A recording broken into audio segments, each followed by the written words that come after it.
Bismillahirrahmanirrahim. Assalamualaikum warahmatullahi wabarakatuh.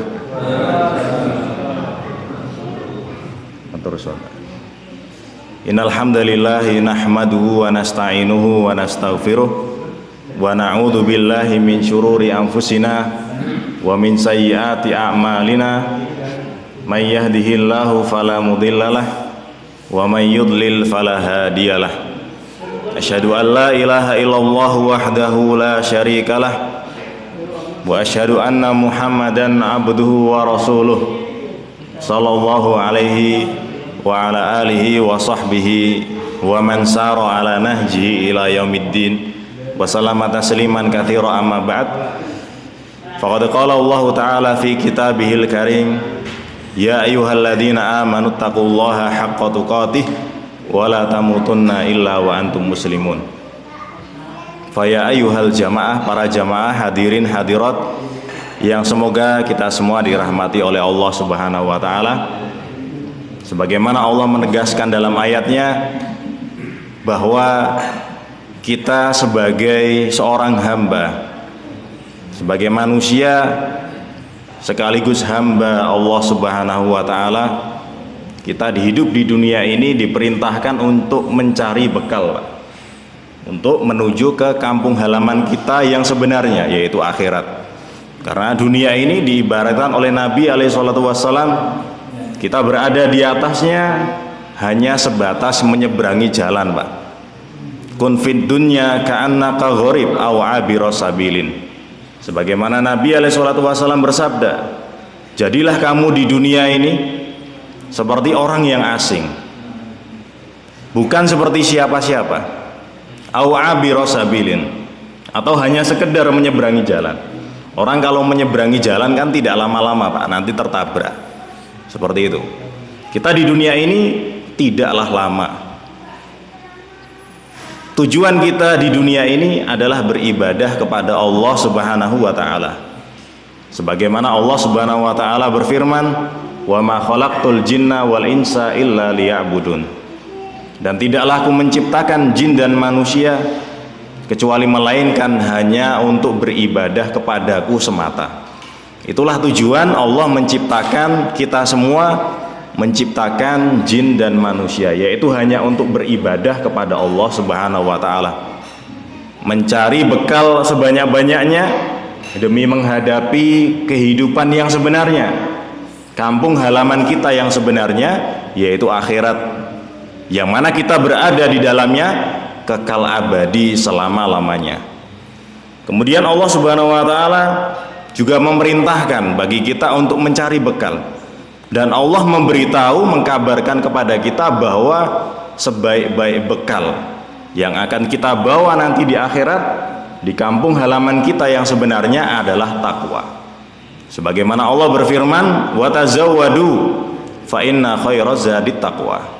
Dan berbekalah kalian, mencarilah bekal, karena sebaik-baik bekal adalah ketakwaan. Sebaik-baik bekal yang akan kita bawa nanti di akhirat adalah ketakwaan kepada Allah. Takwa adalah menjadikan antara diri kita dan juga dari siksa Allah, azab Allah, wiqayah, sebuah benteng pembatas, sehingga kita tidak terkena siksaan Allah, terancam dan terkena azab Allah. Karena masing-masing dari kita tidak ada yang menjamin selamat daripada siksa Allah. Tidak ada yang menjamin kita semua selamat dari siksa Allah, sebagaimana tidak ada yang menjamin kita, masing-masing dari kita, masuk ke dalam surga Allah. Makanya itu kita harus membentengi diri kita daripada azab Allah, membentengi diri kita, keluarga kita daripada siksa Allah. Sebagaimana Allah Subhanahu wa taala berfirman, ya ayyuhalladzina amanu qu anfusakum wa ahlikum nara. Wahai orang-orang yang beriman, jagalah diri kalian dan keluarga kalian, Bapak Ibu sekalian, istri, anak, orang tua, kakek nenek kerabat, jagalah semuanya dari api neraka. Karena sesungguhnya waquduhan nas wal hijarah, yang mana di neraka ini Bapak Ibu sekalian bahan bakarnya itu adalah manusia dan juga bebatuan. Namanya bahan bakar itu kan berarti di dalamnya ada banyak. Bahkan dikabarkan oleh Nabi SAW bahwa Allah Subhanahu wa taala memerintahkan Nabi Adam alaihissalam antukhrija min dzurriyyatika ba'tsan ilan nari, agar engkau wahai Adam mengeluarkan delegasi atau utusan yang harus engkau kirim ke neraka. Perbandingannya antara min kulli alfin, dari 1000 Bani Adam manusia yang masuk neraka hanya 1, dan 999-nya masuk neraka. Yang 1 masuk surga, Pak, ngapunten.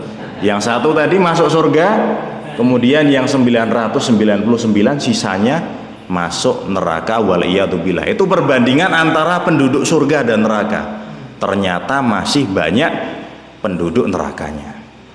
Seperti itu. Namun perlu diketahui di lanjutan hadisnya, hadis yang panjang, bahwa ternyata ketika itu para sahabat manusia ketika itu pucat wajahnya, Pak, kok perbandingannya sebanyak ini gitu. Lebih banyakan penduduk neraka daripada penduduk surga.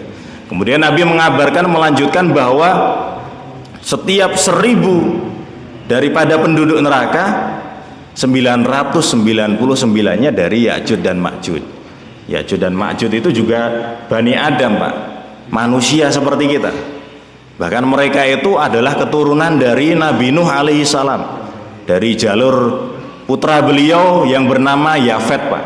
Kan putra beliau Nabi Nuh itu ada 4, diantaranya adalah Yafet. Keturunan beliau ini beranak pinak, diantara mereka adalah Ya'juj Ma'juj. Seperti itu. Nah, mereka mewakili 999 daripada 1000 penduduk neraka.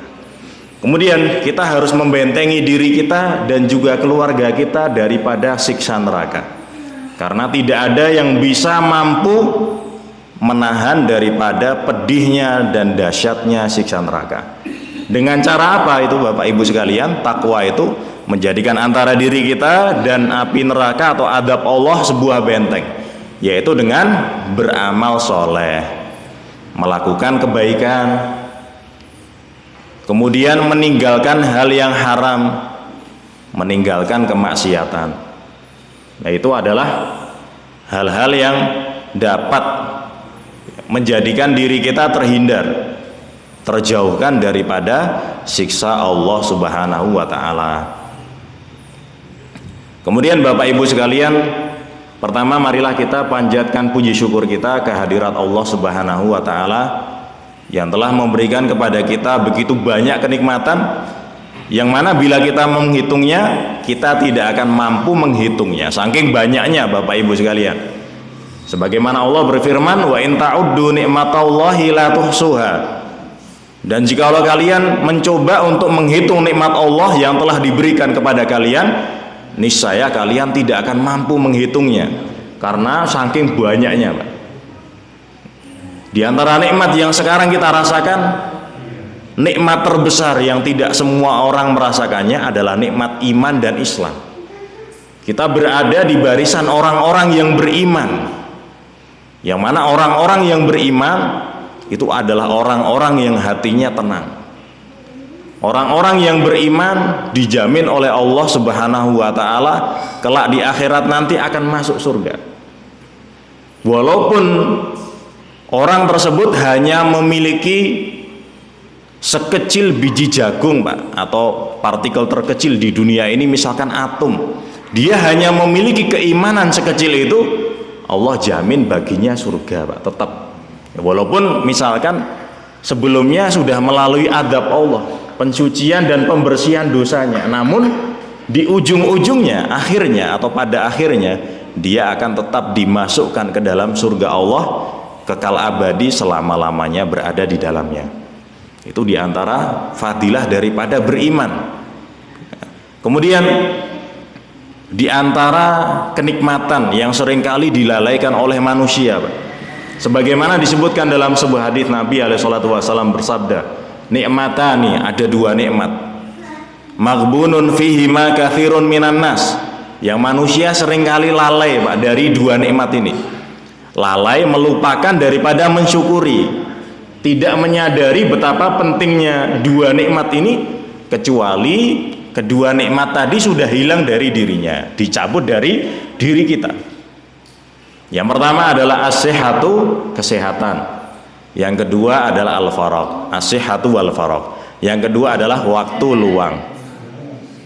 Yang kedua adalah waktu luang, Bapak Ibu sekalian. Ini pripun Pak? Dilanjut apa? Oke. Oke. Yang pertama adalah nikmat kesehatan. Niki suara saya terdengar sampai luar nggih Pak Ibu sekalian? Oke. Oke. Yang pertama adalah nikmat kesehatan. Yang kedua adalah nikmat waktu luang.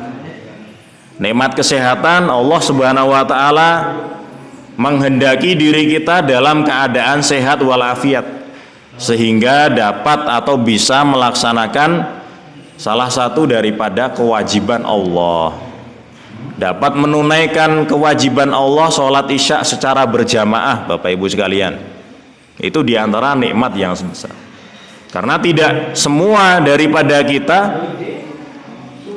mendapatkan kenikmatan ini, yaitu berupa nikmat kesehatan. Ada di luar sana orang yang diuji dengan diuji dengan sakit.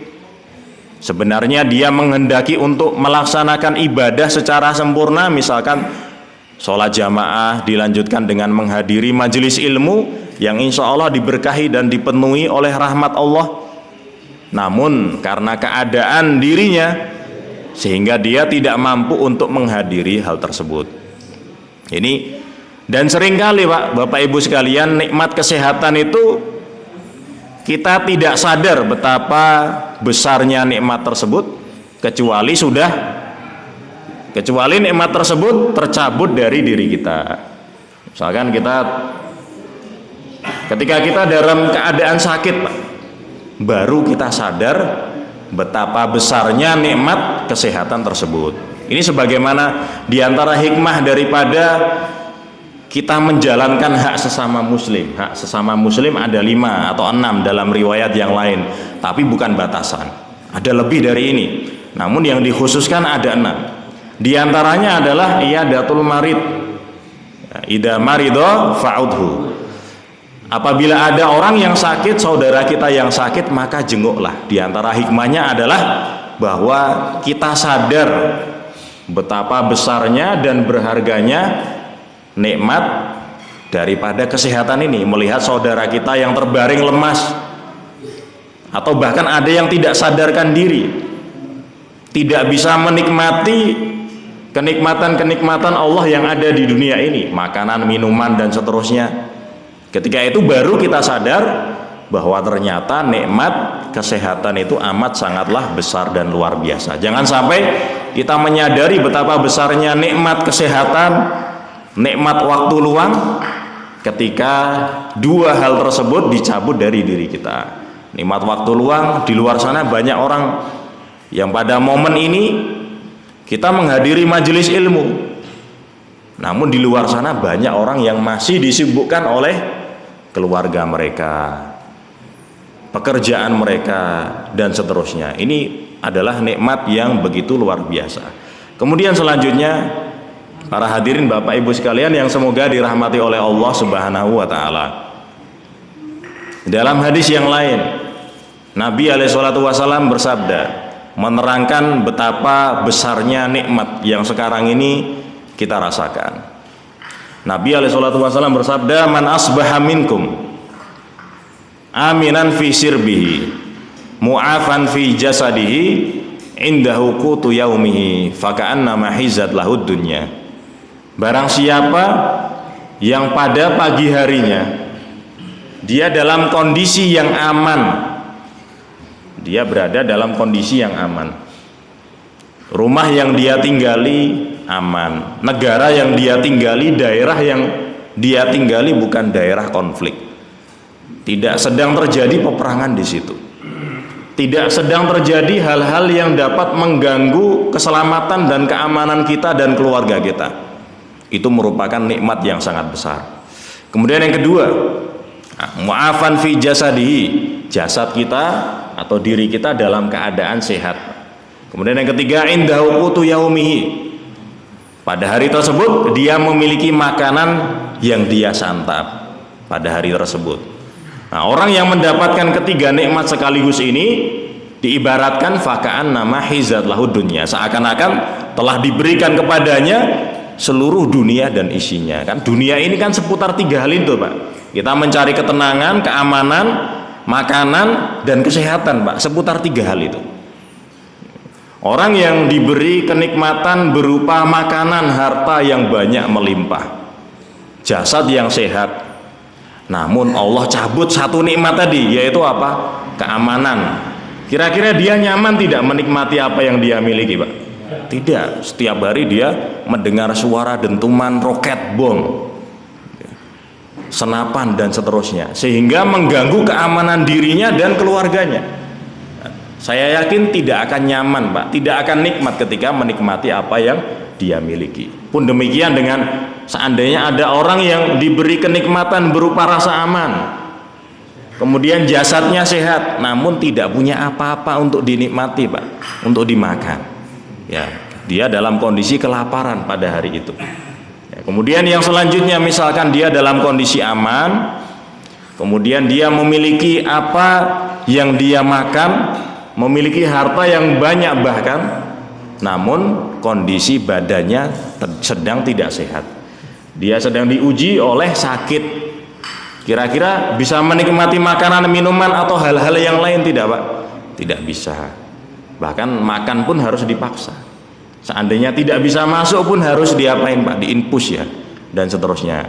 Nah, seperti itu. Itu betapa besarnya ketiga nikmat yang telah disebutkan tadi.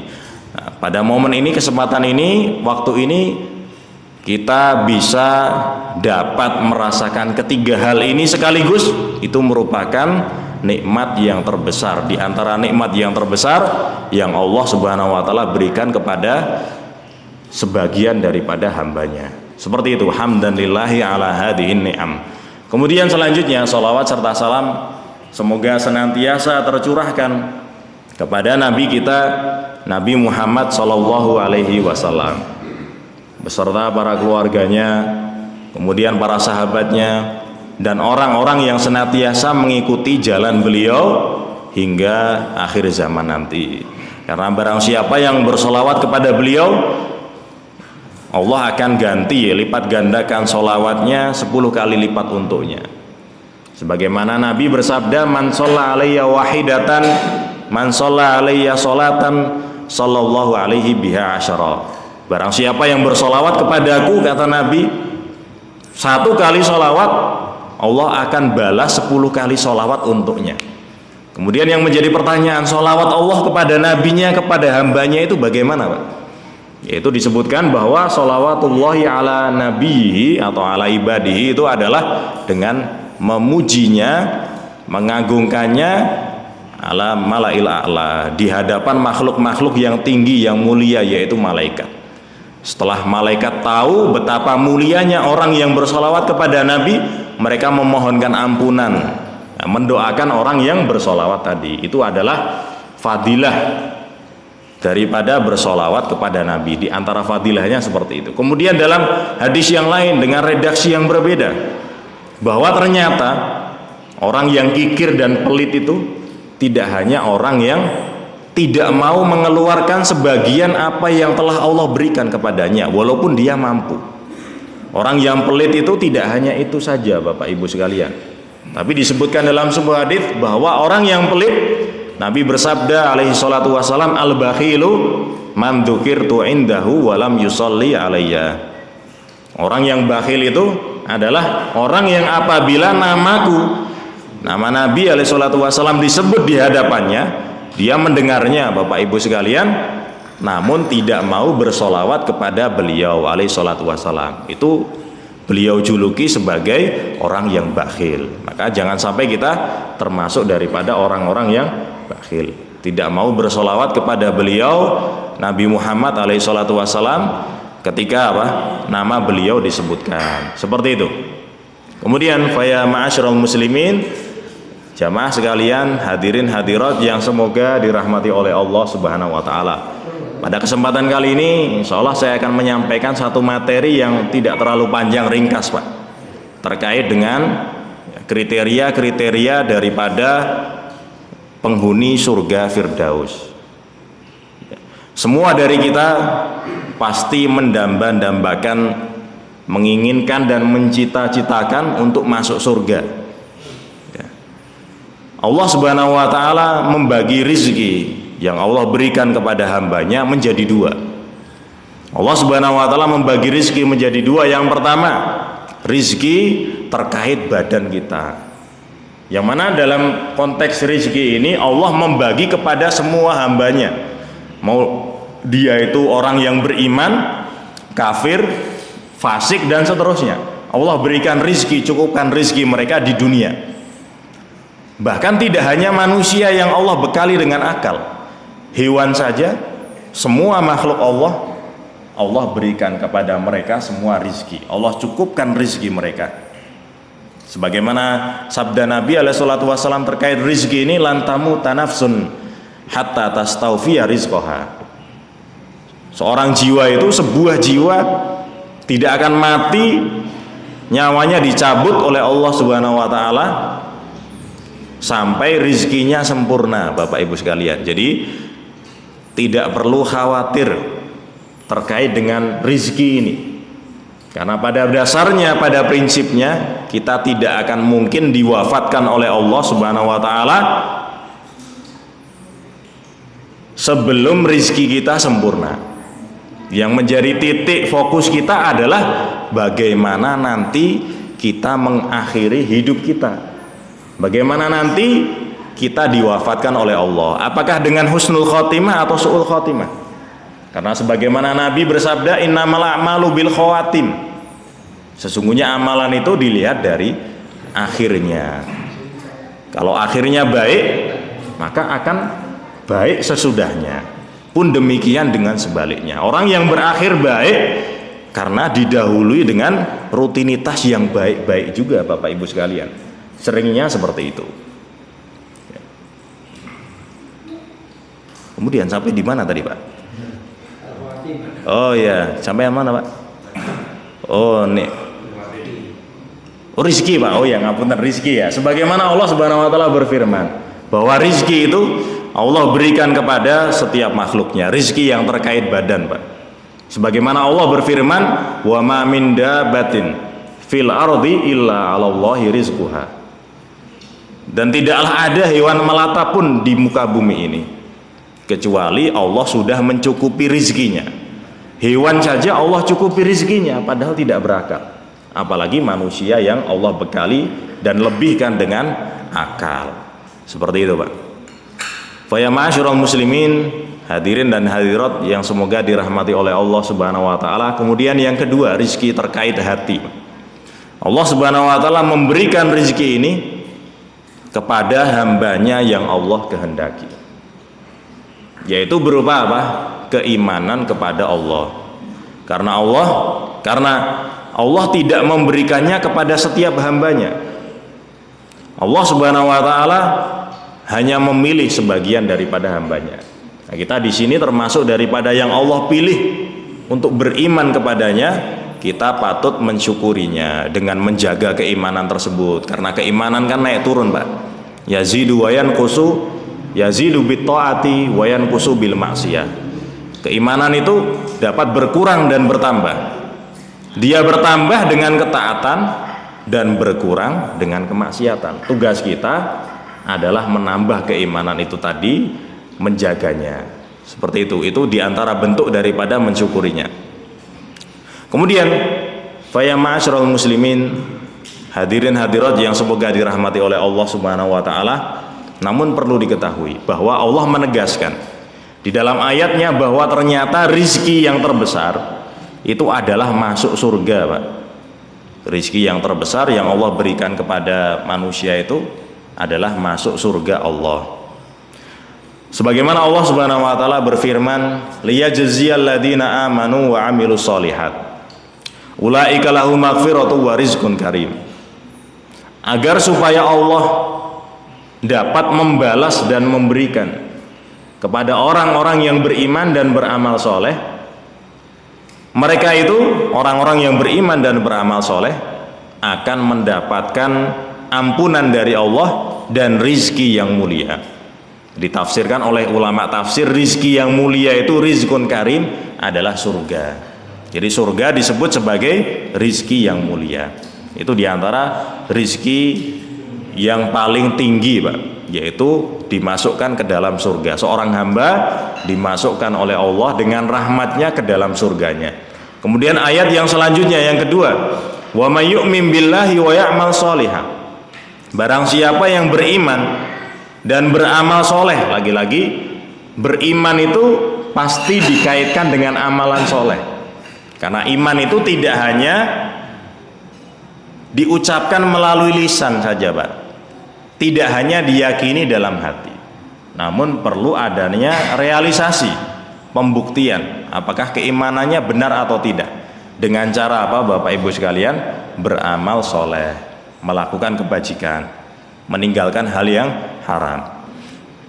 Barang siapa yang beriman dan beramal soleh, yudkhilhu jannatin tajri min tahtihal anhar, niscaya akan Allah masukkan dia ke dalam surga, yang mana surga ini mengalir di bawahnya sungai-sungai.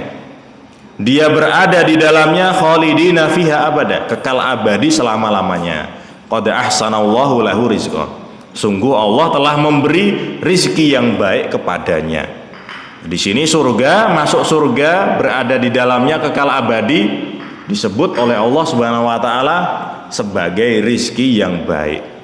Ini menunjukkan bahwa masuk surga merupakan rizki yang terbaik yang Allah persiapkan kepada sebagian hambanya.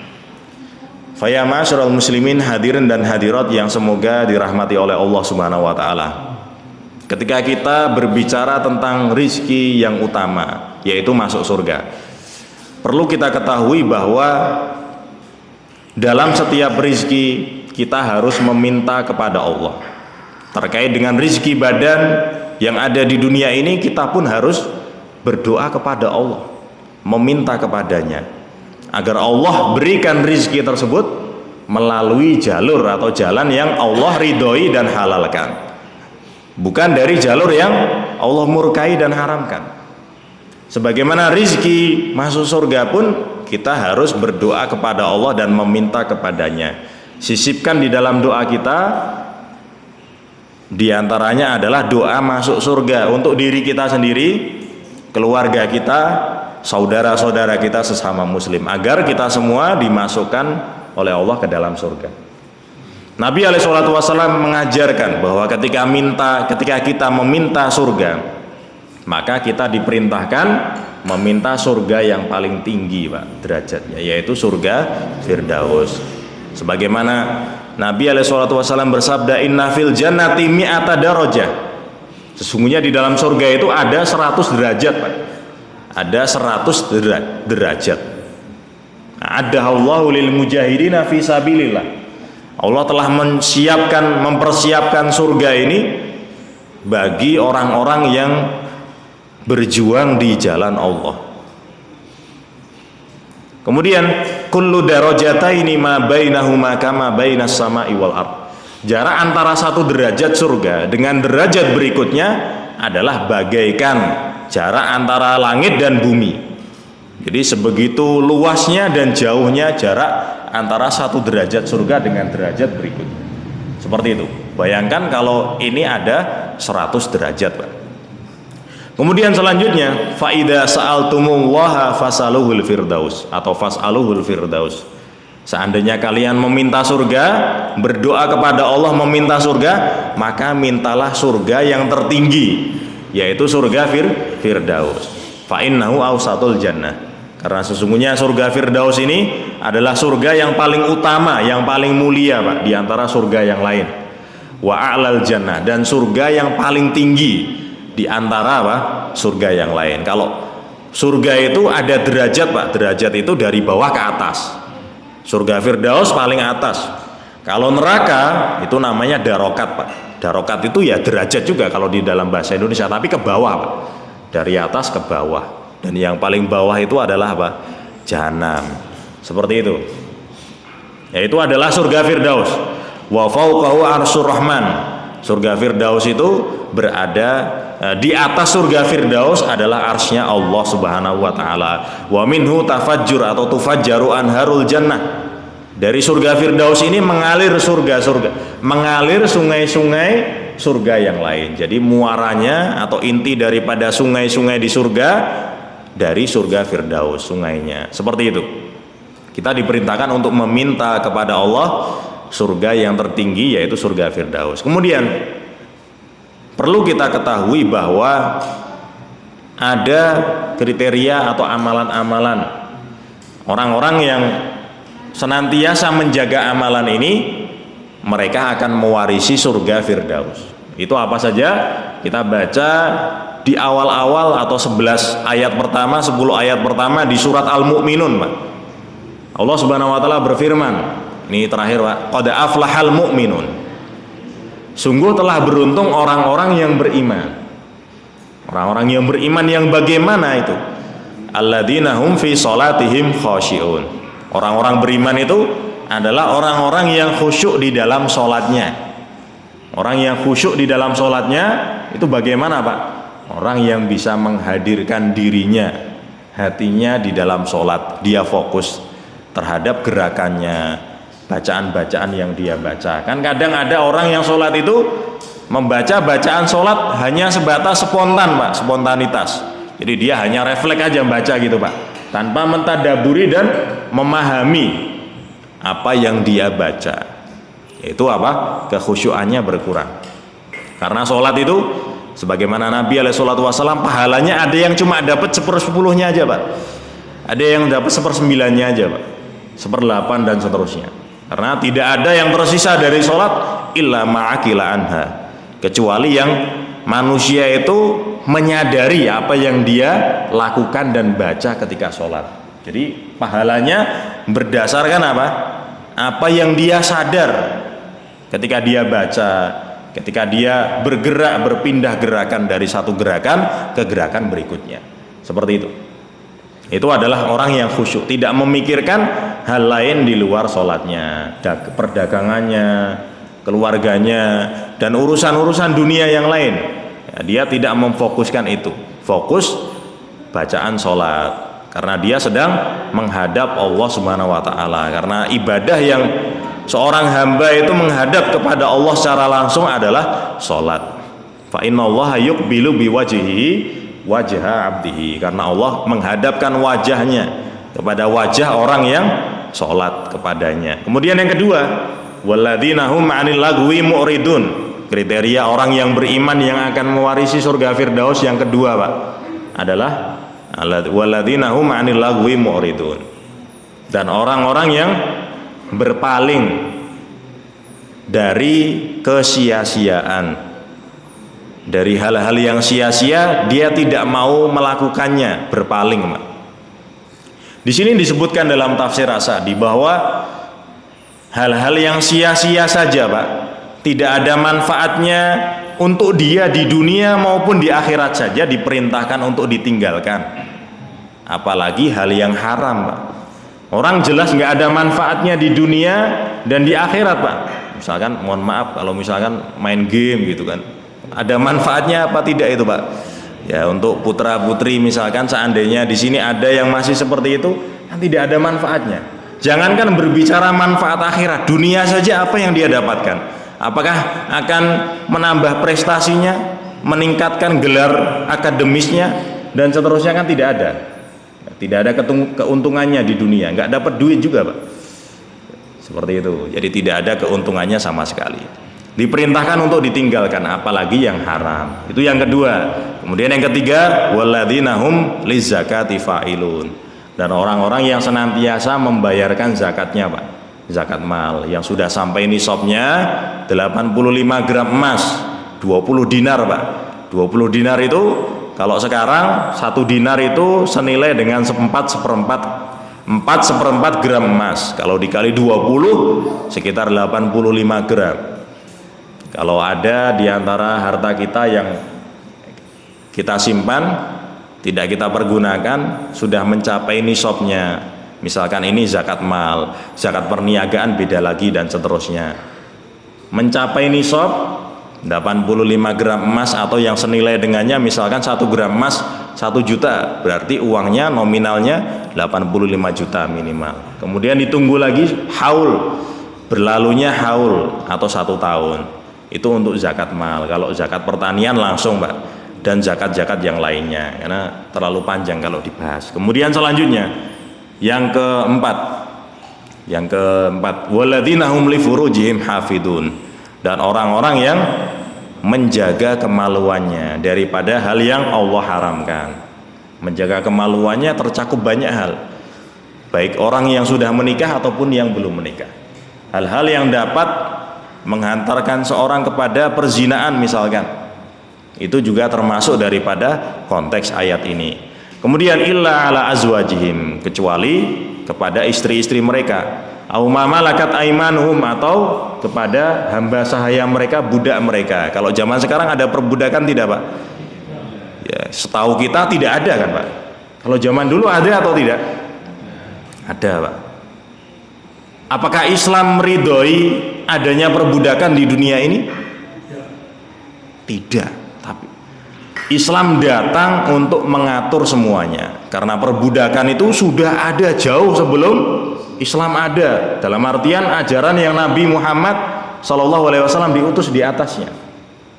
Jadi sudah ada dari zaman dulu peperangan-peperangan, perbudakan. Islam datang mengatur itu semua, memanusiakan budak, karena mereka manusia. Hewan saja ketika kita pelihara harus apa? Dikasih makan, dirawat.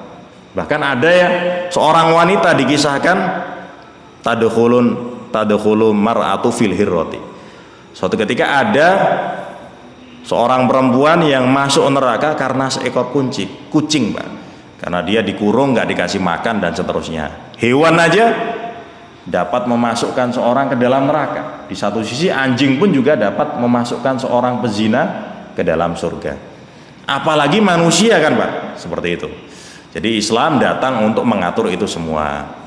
Kemudian selanjutnya fa innahum ghairu malumin, karena kepada mereka, kalau melampiaskan itu semua kepada mereka yang telah disebutkan tadi, bukanlah hal yang tercela. Famani batagha wara adzalika faulaika humul adun. Barang siapa yang mencari jalan selain daripada yang telah disebutkan tadi, maka orang tersebut disebut sebagai orang yang melampaui batas. Kemudian selanjutnya yang kelima, walladzina hum li amanatihim wa ahdihim raun, dan orang-orang yang senantiasa memperhatikan amanahnya. Dia menepati janjinya, menjalankan amanah yang telah diberikan kepada dia terkait dengan pekerjaan, amanah dia dari orang lain, dititipi barang ini, dikasih amanah ini dan seterusnya, dijalankan. Kemudian selanjutnya walladzina hum ala sholawatihim yuhafidun, dan orang-orang yang senantiasa menjaga sholat 5 waktunya, menjaga sholat 5 waktunya dengan menjalankan tepat waktunya. Kemudian bagi laki-laki sholat berjamaah di masjid, bagi perempuan sholat berjamaah bisa di rumah, bisa di masjid juga. Kemudian selanjutnya melakukan sholat dengan sempurna syarat-syaratnya. Syarat-syaratnya terpenuhi, Pak. Sebelum melakukan sholat itu namanya syarat. Wudu, menutup aurat, menghadap kiblat, itu namanya syarat sholat, Pak. Kemudian rukun sholat dari takbiratul ihram, al-fatihah dan seterusnya, kewajiban sholat dan seterusnya. Itu semua dilakukan secara sempurna, itu dinamakan apa? Menjaga sholat 5 waktu. Kemudian ulaika humul warithun, orang-orang yang beriman dengan kriteria yang telah disebutkan tadi, mereka itu akan mewarisi apa, Pak? Alladzina yarithunal firdausa hum fiha khalidun. Mereka itu akan mewarisi surga Firdaus dan mereka akan berada di dalamnya kekal abadi selama-lamanya. Fa ya ma'asyiral muslimin, hadirin dan hadirat yang semoga kita semua dirahmati oleh Allah Subhanahu wa taala. Semoga Allah Subhanahu wa taala menjadikan kita di antara orang-orang yang akan mewarisi surga Firdaus. Monten mawon nggih, Pak. Ya, Kita cukupkan pertemuan ini dengan itu saja. Seandainya ada kesalahan, itu datangnya dari diri saya dan syaitan. Ada kebenaran, itu dari Allah Subhanahu wa taala. Kita tutup pertemuan ini dengan doa kafaratul majlis. Subhanakallahumma bihamdika asyhadu an la ilaha illa anta. Wabillahi taufiq wal hidayah. Wassalamualaikum warahmatullahi wabarakatuh.